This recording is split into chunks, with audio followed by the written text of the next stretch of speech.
Olá, pessoal! Vamos a mais uma aula de matemática com a professora Sandra Celeste? Meu foco sempre é trabalhar seu vocabulário para ajudar você a conseguir interpretar os problemas e as questões de matemática. Você já se pegou em alguma situação que você viu que a questão era de equação de segundo grau, você falou, opa, essa eu vou tirar de letra. Equação de segundo grau, eu sei a fórmula de Bhaskara. E aí você começou a resolver e o que aconteceu?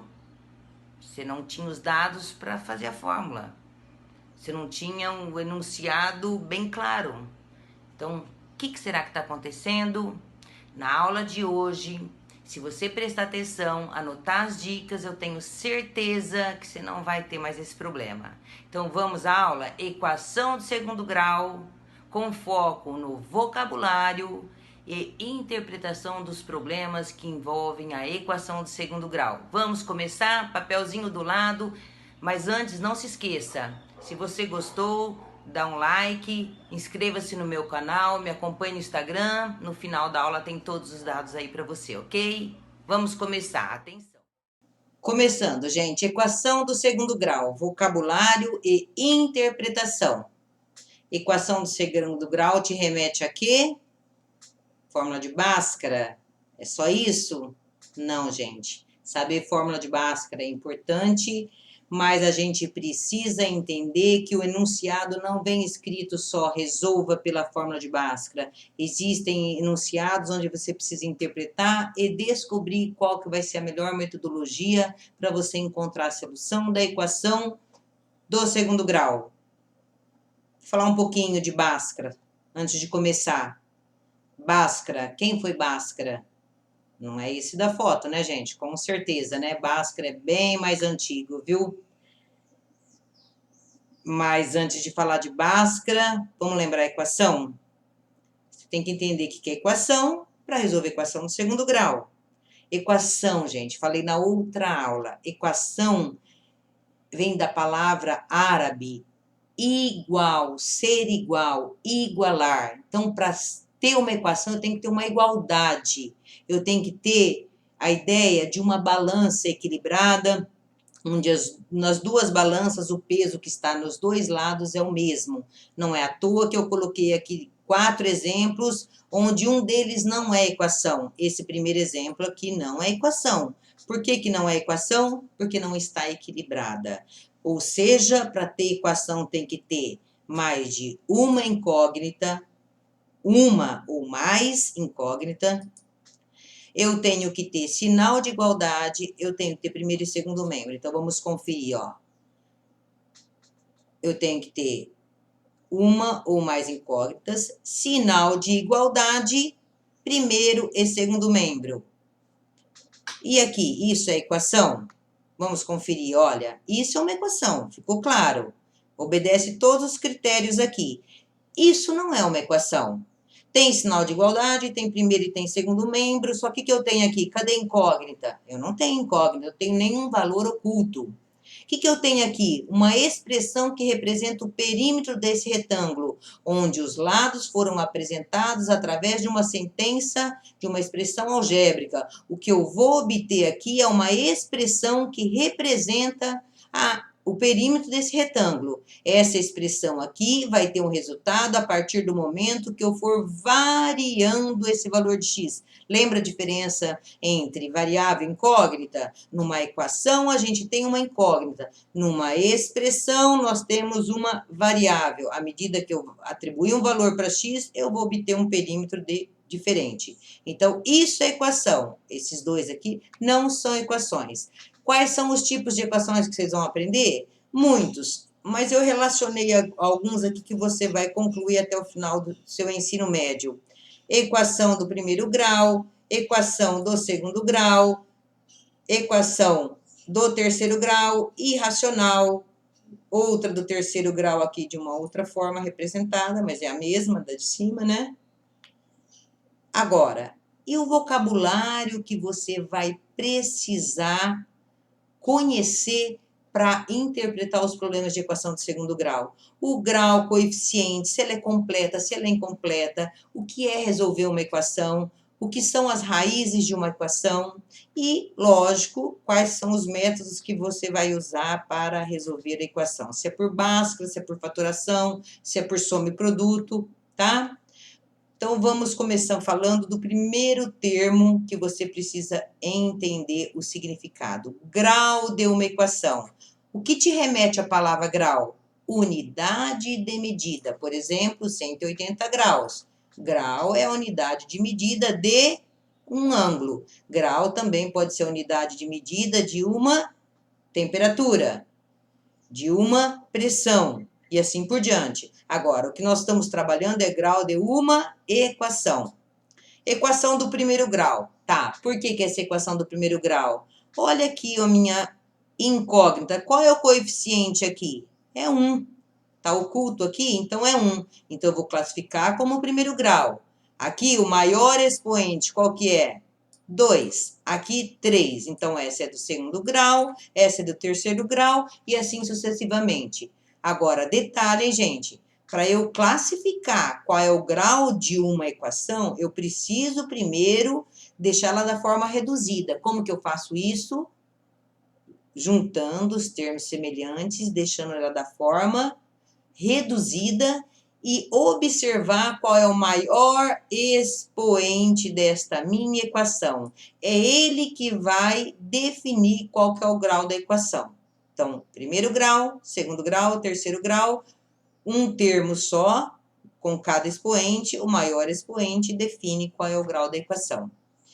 E a palavra coeficiente, gente? Olha, eu coloquei 2 exemplos aqui para você entender que coeficiente é um fator, é uma taxa. Em matemática, a gente usa na equação do segundo grau coeficiente como fator da minha incógnita. Mas eu tenho 2 situações aqui que usam a palavra coeficiente e que te remete a taxa, a fator. Olha, esse exemplo aqui, que apareceu numa notícia de jornal, é sobre um dado que fala que o coeficiente intelectual das crianças, né, desde a gestação, diminuem, né, diminuem de acordo com a quantidade de HAP, que é uma medida, né, uma grandeza relacionada à poluição, tá?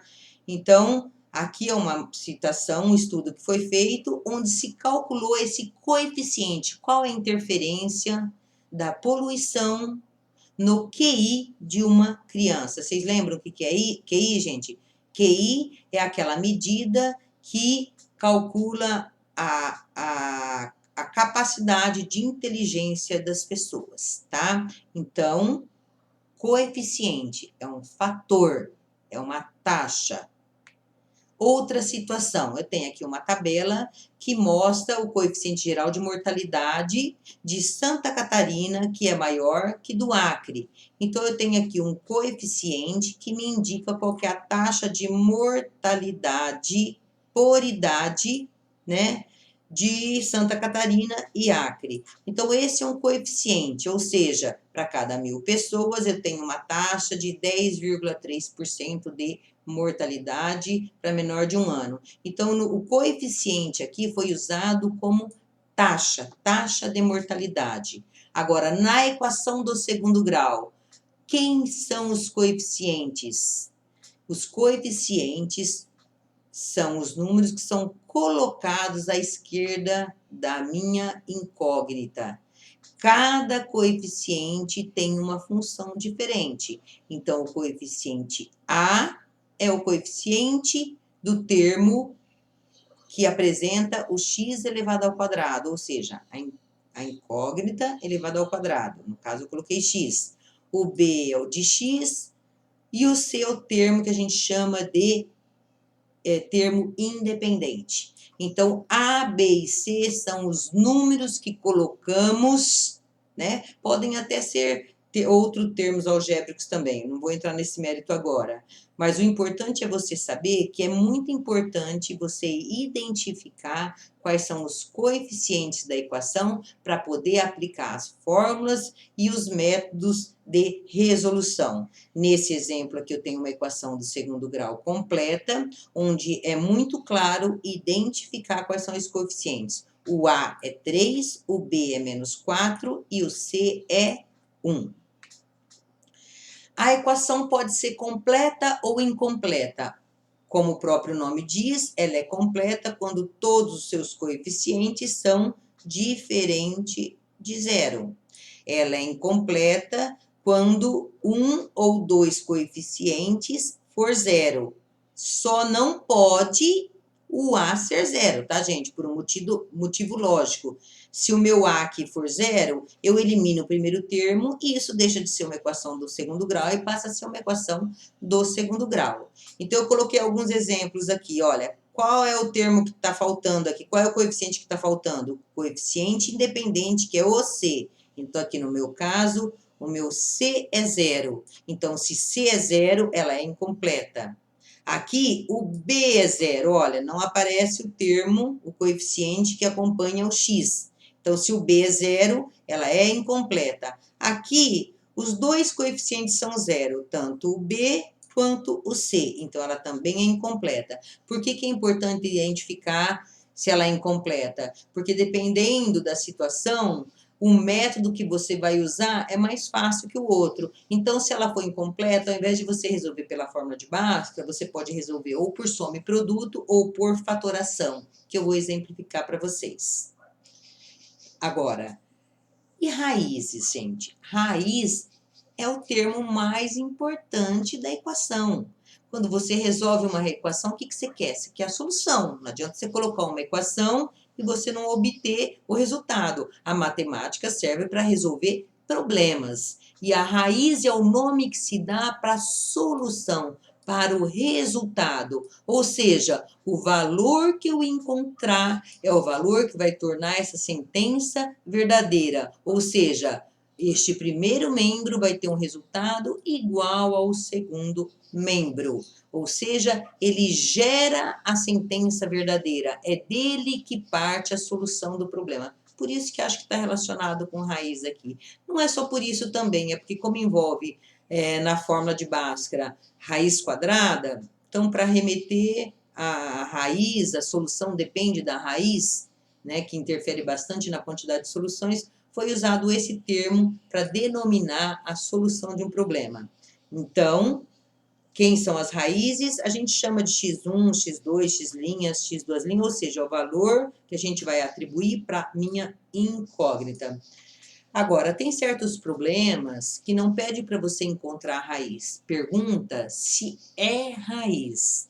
Então, é muito importante você identificar que quando pergunta se um número é raiz, basta você substituir esse valor na equação para você ver se você chegou numa sentença verdadeira. Então, olha esse exemplo aqui.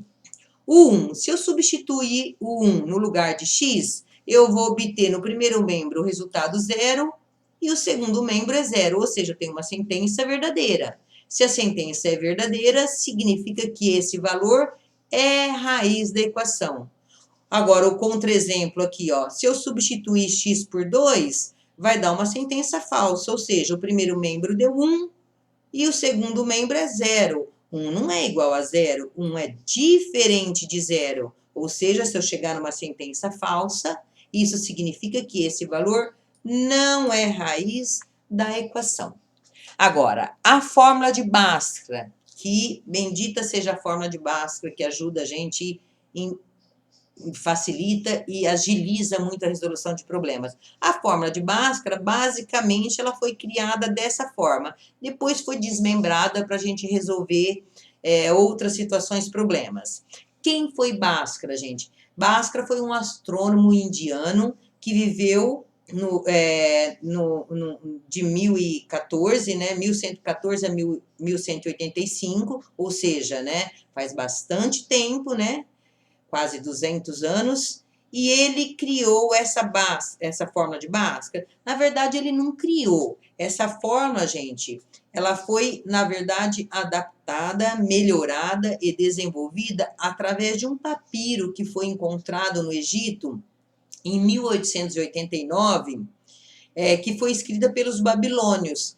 Esse papiro aqui, para vocês terem uma ideia, ele é datado por volta, segundo as pesquisas, de 1950 anos antes de Cristo, ou seja, esse papiro tem mais de 4.000 anos. Há mais de 4.000 anos, a necessidade de encontrar uma solução para situações que envolvem equação de segundo grau, vocês estão vendo, é bem antiga, né? Aí Bhaskara foi lá e melhorou essa fórmula, né? E batizaram a fórmula por Bhaskara. Essa fórmula, gente, dentro dela tem uma expressão grande. Então, o que que fizeram? Pegaram essa expressão que é a que está dentro da raiz aqui e fragmentaram essa fórmula. Esse pedaço da fórmula foi dado o nome de discriminante. Então, tem alguns problemas que falam assim, analise o discriminante. Então, não está pedindo para você resolver equação de segundo grau, achar as raízes. É só para você analisar o discriminante para determinar quantas raízes terão, que tipo de raiz será. Se vai ser raiz positiva, se vai ser raiz negativa, se vai ter uma solução, duas soluções ou até nenhuma solução. Então, analisar o discriminante é uma parte muito importante na resolução de problemas. Por quê? Gente, eu posso ter um discriminante, um número positivo, um número zero ou um número negativo. Isso vai influenciar diretamente na quantidade de raízes. Ou seja, se eu tiver uma raiz, um discriminante maior que zero, positivo, um número positivo, eu vou ter raízes reais e diferentes. Ou seja, eu vou ter duas raízes, dois números distintos, tá? Diferentes, distintos. Agora, se o meu delta der zero, eu vou ter duas raízes iguais e eu já vou mostrar por quê. Se eu tiver uma raiz negativa, gente, a gente trabalha dentro dos números reais. Dentro dos números reais, existe raiz quadrada de número negativo? Não, então eu não vou ter raízes dentro dos números reais. Porque para ser um número real, tem que ser um número natural, inteiro, racional ou irracional. Se eu tiver a raiz quadrada de um número negativo, eu não tenho raiz real, eu vou ter uma raiz complexa que não entra, então, na solução desses problemas de equação do segundo grau. O discriminante, gente, o discriminante, que é essa parte que está em amarelo aqui, ele pode, se ele tiver um valor positivo ou zero, ele vai me abrir em duas possibilidades. Por que duas possibilidades? Por que aparece esse mais ou menos aqui? Porque eu vou ter duas soluções. A equação do segundo grau tem duas soluções. Do primeiro grau tem uma solução. Do terceiro grau tem soluções. Três soluções. Então, o grau também determina a quantidade máxima de soluções que eu vou ter. Então, eu posso ter, por exemplo, duas soluções. Por quê? Eu vou abrir a minha fórmula aqui em duas partes. A primeira parte, eu vou somar o valor do discriminante. A segunda parte, eu vou subtrair o valor do discriminante. Só aqui já dá uma ideia de que eu teria duas soluções. Bom, se eu tiver um valor positivo no meu discriminante, realmente eu vou ter duas soluções. Uma somando a raiz quadrada disso e a outra subtraindo a raiz quadrada disso. Agora, se o meu discriminante for zero, quando eu somar ou quando eu subtrair, não vai fazer diferença. Um número somado com zero ou um número subtraído com zero dá o mesmo resultado. Por isso que a gente fala que eu vou ter duas raízes iguais. Agora, se o meu discriminante for negativo, tanto faz eu somar como subtrair, o que está aqui dentro não é o número real. Ou seja, eu não vou ter solução. Um exemplo agora, gente, de uma situação onde não fica muito claro e exige, na verdade, o entendimento do vocabulário e a interpretação do problema. A dica que eu sempre dou para vocês desde a primeira aula: leia com atenção, com calma o enunciado, anotando as informações que julgar importante, ou seja, os dados do problema. Primeira coisa, determine quais os valores de K. Ponto. Já sei que o que eu vou encontrar é K. Eu não estou encontrando a raiz da equação. Eu não quero a raiz da equação. Eu quero o valor de K. Mas com que condição? Qual é a condição? Eu quero que tenha raízes reais e distintas, ou seja, duas raízes. O que precisa acontecer para ter duas raízes? O meu delta precisa ser maior que zero.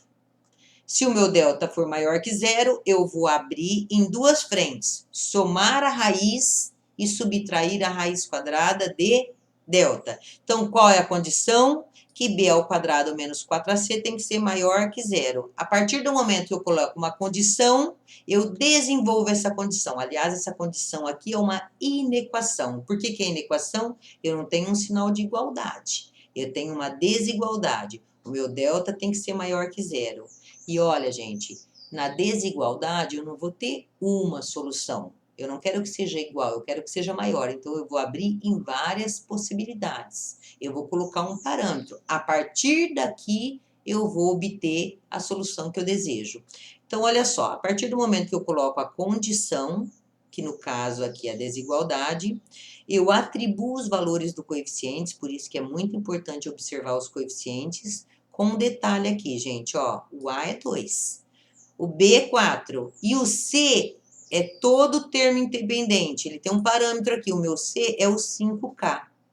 Quando eu resolvo essa inequação, eu chego em quê? Que meu K deve ser menor que 2/5. Ó, observe aqui, eu simplifiquei, tá, gente? Sempre simplifique uma fração, se for possível, tá? O que significa esse resultado? Vamos analisar. O que está querendo dizer é que se eu trocar esse K aqui por um número menor que 2/5, o que vai acontecer? Eu vou ter uma equação cuja solução vão ter duas raízes distintas. Vamos dar um exemplo? Se eu trocar aqui o K por zero, zero é menor que 2/5, eu vou ter 2x ao quadrado mais 4x igual a zero. Quando eu resolver essa equação, não importa agora qual é o resultado, mas o que eu posso afirmar é o quê? Que eu vou ter duas soluções distintas. Agora, a mesma equação, só que agora a condição é diferente. O que eu quero? Raízes reais. Quando eu vou ter duas raízes iguais? Quando o meu delta for igual a zero. Então, eu resolvo, ó, um procedimento é o mesmo. O que mudou aqui? O que mudou é que eu quero que o meu delta seja igual a zero. Então, ao invés de eu colocar sinal de maior que zero, eu vou colocar sinal de igual. É óbvio que o resultado vai ser o mesmo, 2/5. Mas qual a diferença da solução aqui? O que está dizendo? Que o único valor que eu posso dar para cá, para eu obter um resultado só, ou seja, dois valores iguais, ou seja, x1 igual a x2, é 2/5. Isso significa que se eu trocar o K por 2/5, eu vou ter uma equação com duas raízes iguais. A mesma equação com a condição, a pergunta é diferente. Eu não quero que tenha raízes. Eu não quero que isso daqui tenha solução. Ou seja, qual que é o valor que eu vou dar para cá para o meu delta dar o quê? Negativo. Então, eu coloco aquilo que o exercício coloca como condição. O meu delta tem que ser negativo. Então, não vai ter raiz. O que eu faço, então? Eu desenvolvo essa minha inequação, que foi a condição que eu preciso para que isso não tenha raiz. Quando eu desenvolvo, tá vendo, gente? O resultado é o mesmo. O que mudou aqui? O sinal de desigualdade. Aliás, gente, observem, eu comecei com sinal de menor, terminei com sinal de maior, por quê mesmo? Porque aqui eu tenho sinal negativo. Quando eu multiplico por -1, eu inverto o sinal. Então, o que eu tenho aqui? Que se eu trocar o meu K por um número maior que 2/5, essa equação não tem solução. Ou seja, não tem nenhum valor maior que 2/5 que torna isso uma equação real. Posso ter dentro dos números complexos, mas uma equação com solução real eu não terei. Por exemplo, o número 5. Se eu trocar isso daqui por 5, eu vou ter uma equação com delta negativo, ou seja, não existe nenhuma solução para essa equação. Vamos falar um pouquinho do outro método agora, fugindo um pouco de Bhaskara? Some produto de raízes. Os alunos, a princípio, fogem um pouco, porque mais uma fórmula, mas ela facilita bastante. Mas a dica que eu sempre dou: some produto é legal? A fórmula é fácil de decorar? É fácil. Mas eu acho que só vale a pena quando você conseguir fazer mentalmente. Ou seja, quando não tiver que dividir pelo coeficiente A aqui. Isso que significa o quê? Quando o meu coeficiente A for 1, basta eu olhar o valor de coeficiente B e trocar o sinal, eu já vou ter a soma das raízes. Se eu multiplicar as raízes, eu vou ter esse produto. Então, quando eu pensar muito, tiver que ficar fazendo conta para saber a soma das raízes, quais dois números que multiplicados da C, perdão. Quando eu somar da menos B, quando eu tiver que pensar muito, não vale a pena, vai para a fórmula de Bhaskara que acaba sendo mais rápido. Então, lembrando, a soma das raízes é menos B sobre A e o produto das raízes C sobre A. Eu coloquei um exemplo agora aqui, gente, de uma aplicação direta da fórmula de Bhaskara. Isso é o que o mínimo que você... Lógico que vai cair uma questão assim, para saber se você sabe o básico de equação de segundo grau. Aplique a fórmula de Bhaskara. Aí você não tem opção. Você vai ter que usar a fórmula de Bhaskara. Sempre repito, gente, olha, anote os dados, não custa nada, não perde tempo, você só ganha, porque a probabilidade de você errar é menor. Então, quem que é A, quem que é B, quem que é C, aí você começa a resolver. Calcula discriminantes separadamente, porque você já define, ó, se o delta deu maior que zero, você já sabe o quê? Você vai ter duas raízes. É uma forma de você verificar lá no final se você errou. Então, nesse caso aqui, o delta deu 1, número positivo, vou ter duas raízes. E vou ter mesmo, ó, quando eu abro em duas partes, ou seja, x1 eu somo, x2, aqui é x2, gente, perdão. Eu subtraio, e aí eu vou obter dois resultados distintos. Óbvio que é distintos, porque o meu delta é positivo. Então, resolva a equação, é achar valor de x, que substituindo torna a sentença verdadeira. Simples assim. Agora, nem sempre é simples assim. Eu tenho um problema aqui que é um pouquinho mais elaborado. Então, olha, leia com calma. Conforme você vai lendo, já vai anotando as informações, as afirmações que o problema te passa. Eu tenho aqui um quintal em forma de retângulo. Tá, já tem uma informação. Eu tenho um retângulo. E aqui informa também a medida dos seus lados, mas essa medida dos lados aqui não está muito clara. Ela está escrita em forma de termo algébrico. Então, deixa eu desenhar isso. O que que fala meu problema? Eu desenho um retângulo. E o que que fala? Que a medida de um lado, de um de seus lados, é o triplo da medida do outro. Tá, então já vou escrevendo aqui. A primeira coisa é escrever o enunciado. Um lado é o triplo do outro. Qual é a outra informação? Eu preciso de mais uma informação, senão não é equação. Eu vou ter uma expressão em função de x. Qual é a outra informação que vai me dar condição de montar uma igualdade? O perímetro. O que que fala aqui? O perímetro e a área. Que o seu perímetro é igual à sua área neste caso. Então, olha, primeiro, então, eu dei o nome de P para perímetro. A gente usa semiperímetro, mas eu coloquei aqui para facilitar, tá bom? Que não é semiperímetro, é perímetro. O que é perímetro? A soma dos lados. Tá, então primeiro arruma que é a expressão. Não vou deixar aqui para facilitar. Se eu duplicar a distributiva e somar os termos semelhantes, eu tenho aqui que o meu perímetro dá um total de 8x. Tá, mas o que que eu... Só essa informação? Qual é a outra informação? Área. O que que eu sei da área? A área é o produto dos lados. Arrumo aqui, multiplico os lados, simplifico e eu tenho que minha área é 3x ao quadrado. Aí sim eu monto a minha equação. Qual é a afirmação que eu tenho? Que a área é igual ao perímetro. Quem que é a área? 3x ao quadrado. Quem que é o perímetro? 8x que eu fiz aqui. O que que eu vou fazer agora? Resolver essa equação. É a equação do segundo grau, por quê?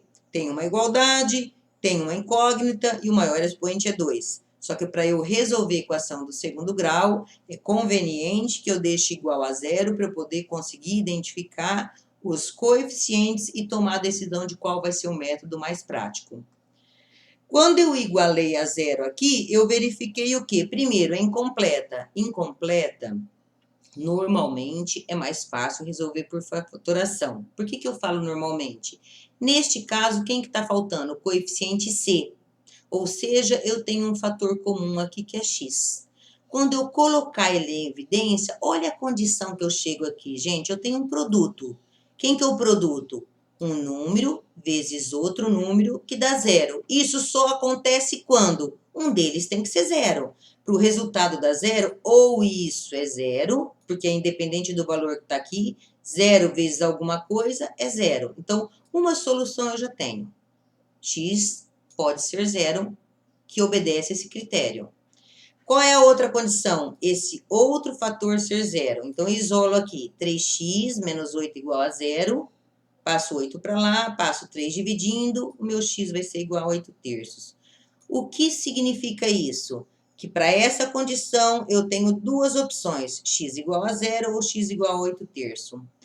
Aquilo que eu sempre falo, o que você vai fazer agora? Qual é a pergunta? Quanto mede o maior lado do quintal? Bom, gente, zero não pode ser. Medida de lado de retângulo não pode ser zero. Qual é a outra opção? O meu x é 8 terços, mas o lado do quadrado é 8 terços? Não. O x é 8 terços. O meu lado maior mede 3 vezes o valor que eu encontrei. Por isso que é importante, quando for responder, ler o enunciado para ver qual é a pergunta. O que eu tenho que fazer agora? Substituir o x por 8 terços. Aqui eu simplifiquei. Eu cortei esse 3 com esse 3 e descobri que o meu lado maior mede 8. Então, este lado do meu retângulo mede 8 metros. Qual que é a alternativa? A B. Ok? Outro probleminha aqui que não é resolva, encontre, usando a forma de Bhaskara. Exige interpretação e cuidado com o vocabulário. Ache K na equação. O que eu quero saber? K. Então, a minha resposta vai ser o valor de K. Então, o que eu quero? Uma equação que não tem o valor de K definido, mas o que eu sei? Olha só a informação. Eu quero que uma das raízes seja 5 unidades maior que a outra. Lembra? Tem x1, tem x2. Então, eu tenho duas. Olha a informação que está oculta aí, que não está explícita. Se eu tenho duas raízes, eu preciso de delta maior que zero. Tá, só que quando eu vou resolver delta, o discriminante, eu não tenho o valor de K, então eu preciso de mais uma informação. Qual que é essa informação? Eu tenho a soma e o produto das raízes. Eu sei quem que é a soma dessas raízes. Quem que é a soma dessas raízes aqui? 9. Por quê, gente? Olha só, vamos lembrar. A soma das raízes, quem que é? x1 mais x2. O que eu sei? Que se eu somar as raízes, vai dar 9. Por que é 9, gente? Lembra que eu falei? É menos b sobre a. O meu a aqui é 1, o meu b é menos 9, menos 9 dá 9. Ou seja, se eu somar as raízes, dá 9. Então, o que eu vou fazer? Eu sei que a soma das raízes dá 9, mas que uma raiz é 5 unidades maior que a outra. Então, eu vou o quê? Tipo um sisteminha, gente. Eu vou pegar essa equação aqui, ó. No lugar de x', eu vou substituir por quem? X', x2' mais 5, tá vendo? Peguei essa informação e coloquei aqui. Qual é a vantagem? Eu obtive agora uma incógnita só. Aqui eu tenho x2', que é uma incógnita só. É o mesmo valor, é como se fosse y e y. Quando eu somar essas duas incógnitas aqui, que são semelhantes, eu caio numa equação, isolo essa incógnita e chego à conclusão que o meu x2' é igual a 2. Agora, olha só, gente, por isso que eu falei para vocês, tome cuidado com o que está sendo pedido. leia o enunciado. Ache K. Quem que eu achei foi K? Não, foi o valor de X. O que eu preciso para achar o valor de K? Eu substituí agora, eu sei que a raiz é 2, ou seja, isso significa que eu posso trocar o x por 2, que eu vou obedecer essa condição.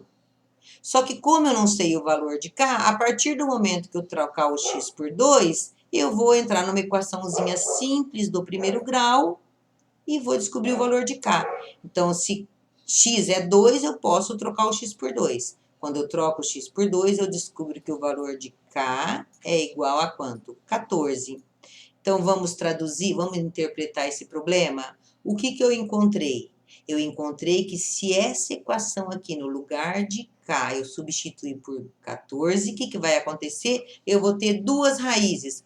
Uma vai ter um valor e a outra vai ser 5 unidades maior. Então, alternativa D, ok? Outra situação de interpretação de problema, que é da Olimpíada, eu gosto dos problemas da Olimpíada de Matemática, porque eles exigem um cuidado muito especial na leitura. São, que o aluno fala pegadinha, não é pegadinha, gente, tipo assim, atenção, leia com cuidado o enunciado e interprete os dados que foram fornecidos. Eu tenho uma equação de segundo grau aqui, eu quero que pelo menos uma solução seja inteira. Tá, então vamos lá, vamos interpretar isso, gente. Eu posso ter nenhuma, eu posso ter duas e eu posso ter uma solução só. Não é o caso, ou seja, o delta não vai poder ser negativo. Por que o delta não vai poder ser negativo? Porque eu quero ter pelo menos uma solução para começo de conversa. Segundo, eu quero uma solução inteira. Para a solução ser inteira, o que eu preciso para a solução ser inteira? Lembra que tem raiz quadrada na fórmula de Bhaskara? Para a solução ser inteira, eu tenho que ter uma raiz quadrada com um número que tenha raiz quadrada exata, ou seja, um quadrado perfeito. Depois disso, o que eu vou analisar? Se eu tiver duas soluções, eu vou escolher a que tem o menor valor inteiro. Então, vamos à situação. Aqui, os dados que eu obtive do problema. Essa é a fórmula de Bhaskara, que eu já sei que eu vou ter que usar, porque fala de solução. Qual é a condição que a gente analisou aqui? O delta deve ser um quadrado perfeito. Por que deve ser um quadrado perfeito? Para ter raiz quadrada exata e eu ter um valor inteiro, tá? E depois eu vou olhar qual que é positivo. Bom, então eu sei, o meu A é 1, o meu B é menos 5, e quem que é o meu C? Cuidado, gente, a equação não foi dada na forma tradicional. O coeficiente C aqui não é só esse M. Para eu falar quem que é coeficiente C, lembra que eu falei? Eu tenho que estar igual a zero. O coeficiente C, esse 2011 aqui, tem que se juntar com esse M. Lógico que, como aqui é 2011, vou passar para cá, vai ficar negativo. Então, meu coeficiente C é todo termo independente do primeiro membro, tá? Que não envolve a variável X. Então, meu coeficiente C é M-11. Tá. Então, o que eu quero? Que o meu delta seja uma raiz quadrada exata. Quando eu melhoro esse meu delta aqui, substituo os coeficientes pelos valores, olha o que eu obtenho aqui. Uma expressão, que não é um número. Tem um parâmetro aqui, que é M. Então, eu vou ter que colocar uma condição para que isso seja quadrado perfeito. Então, vamos analisar, gente. Para isso ser um quadrado perfeito, vamos imaginar que isso daqui não existisse, que o meu M fosse zero. Como eu quero o menor inteiro positivo, então vou começar pelo menor valor. Se for exatamente 8.069, se o delta der 8.069, o que acontece? Não tem raiz exata. Então, 8.069 não pode ser, porque senão não vai ser uma solução inteira. Eu vou procurar um número perto de 8.069. Qual que é o número mais perto de 8.069? Então, vamos lá, ó. 89 ao quadrado dá 7.921. 90 ao quadrado dá 8.100. eu vou ter que escolher um desses dois aqui para colocar no lugar de delta. Então, vamos supor que eu não tenho observado aqui que é o menor inteiro, eu vou testar primeiro 89 como sendo o valor do discriminante. Então, se o meu delta der 89 ao quadrado, quando eu substituir o meu discriminante por 89 ao quadrado, igualar, ou seja, eu quero que isso daqui seja igual a 7.921. Quando eu resolvo essa equação, eu chego à conclusão que o meu m tem que ser 37. Ou seja, quando eu trocar isso daqui por 37, eu vou ter um quadrado perfeito. E aí, o que vai acontecer? Isso daqui vai ter uma raiz exata, eu vou ter dois valores, um eu vou somar, eu vou subtrair, e aí eu vou escolher qual que é o menor valor para m. Tá, se for 37. Agora, eu tenho outra possibilidade. Qual é o outro número mais próximo de 8.069 que tem raiz quadrada exata, ou seja, um quadrado perfeito? 90. Se eu elevar 90 ao quadrado, dá 8.100. Só que quando eu igualo esta equação, essa sentença, e torno uma equação igualando a 8.100, e desenvolver aqui a equação do primeiro grau, eu vou ter m igual a menos 31 sobre 4. Mas m tem que ser o quê? Inteiro positivo. Você percebeu que a questão inteira você tem que ficar analisando o enunciado? Por isso que é importante você anotar aqui, ó. Ao invés de você ficar lendo aqui, quais são as condições? Pelo menos uma solução inteira. E qual é a resposta? O menor valor inteiro positivo para m. Qual que é o maior valor inteiro positivo para m? 37. Então, qual que é a resposta? O meu m deve ser 37. Vamos analisar como eu sempre faço. Se o meu m for 37 e eu resolver essa equação, o que vai acontecer? Eu vou ter uma solução inteira. Então, ou x' ou x duas linhas vai ser um número inteiro. Sei lá, 1, 2, 3, menos 1, menos 2, vai ser um número inteiro. Entenderam, gente? Então, esse é um problema, assim, que exige calma, não dá para fazer com pressa. Quando você for resolver os problemas de matemática, alguns você precisa resolver mentalmente, outros você precisa elaborar bem. E, o mais importante, quando nós tivermos problemas, nós precisamos organizar os dados, anotar os dados, organizar os cálculos, gente. Tá vendo? Olha, tem que ser bem claro para você não se perder nas contas, porque a hora que você chega aqui, você não lembra mais nem o que você está fazendo, tá?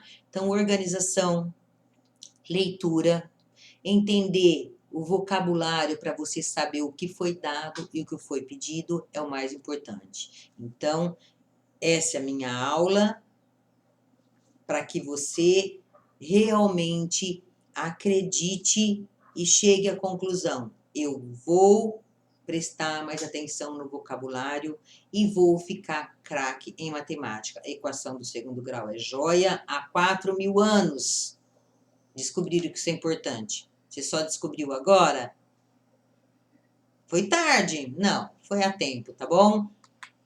Espero que vocês tenham gostado, espero que vocês tenham entendido minha aula. Se ficou alguma dúvida aí, gente, ó, meu e-mail, meus e-mails, meu Instagram, acompanhe minhas aulas, siga, se inscreva no YouTube, no meu canal. Até a próxima. Próxima, função do primeiro grau. Depois, função do segundo grau. Vimos equação, vamos entender um pouquinho de função? Fique atento. Próxima aula, função do primeiro grau. Até mais, gente!